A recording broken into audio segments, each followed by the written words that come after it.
You're watching Friday Night Football Fever with Pete Byrne and Carl Deffenbaugh. Presented by TCU. The hits start now.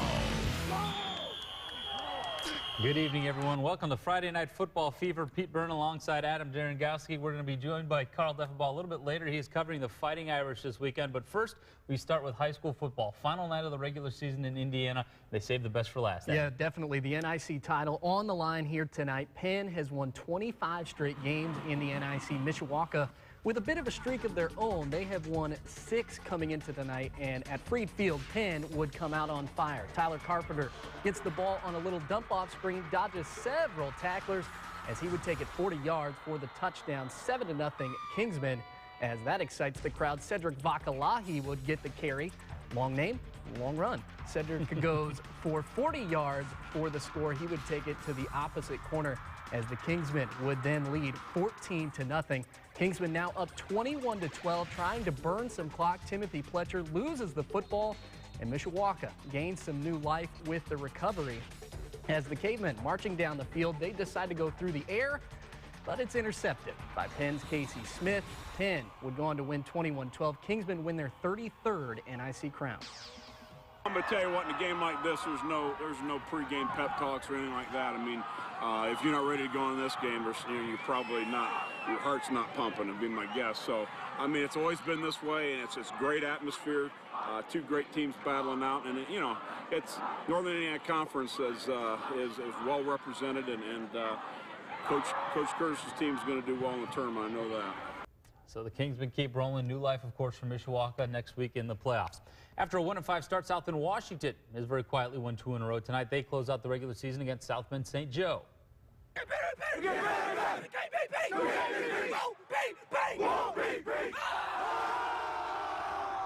Panthers fired up. These two programs could end up meeting each other in 2 weeks in the sectional semis. St. Joe with a statement on the first play from scrimmage. Oliver Page, the quarterback, keeps it himself, and he's going to go a long way. 55 yards before he's finally dragged down from behind, but the Indians are in business. They score a few plays later. Taj Smith right up the middle for a touchdown.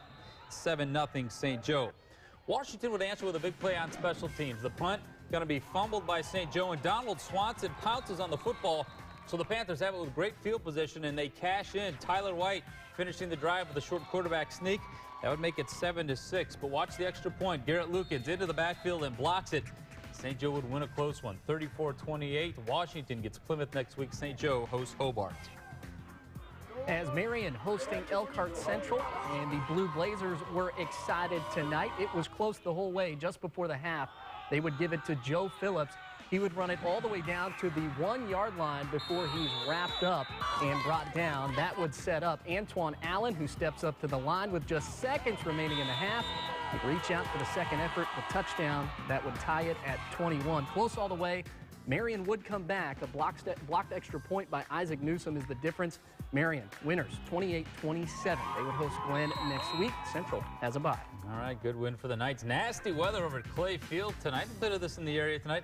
Riley taking on the Colonials. When it rains, it's good to have a good ground game. Clay's got one of those. Anthony Taborn makes it 14-0, and he would get a whole lot of touchdowns before this night was over. Shortly before the half, Taborn's going to score from short yardage. He had 5 touchdowns tonight. Count them. Clay wins at 35-0. They get New Prairie next Friday. Riley travels to Kankakee Valley. And in the NIC, Adams shuts out East Chicago Central. Wow. In the Northern Lakes, Plymouth won the league last week, so tonight no pressure on them. They do go out and beat Northwood, though, 50-28.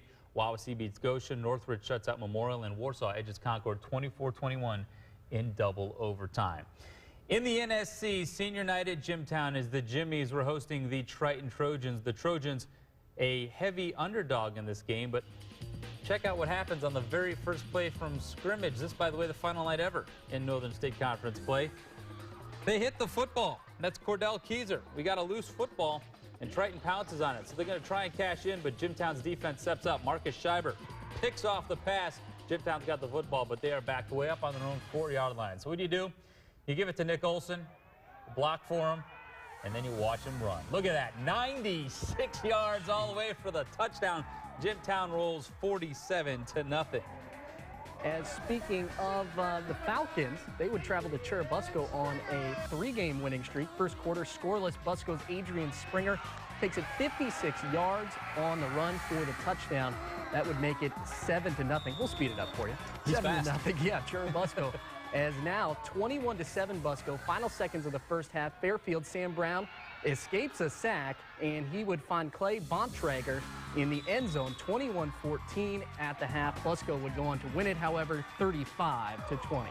Let's head up north of the state line to Michigan. Berrien Springs and Edwardsburg for the conference championship in the Wolverine Conference. Third quarter, Eddie's trailing 21-20, but Dante Rosano going to take it up the middle for the touchdown. They go for 2, and the Eddies go up 28-21.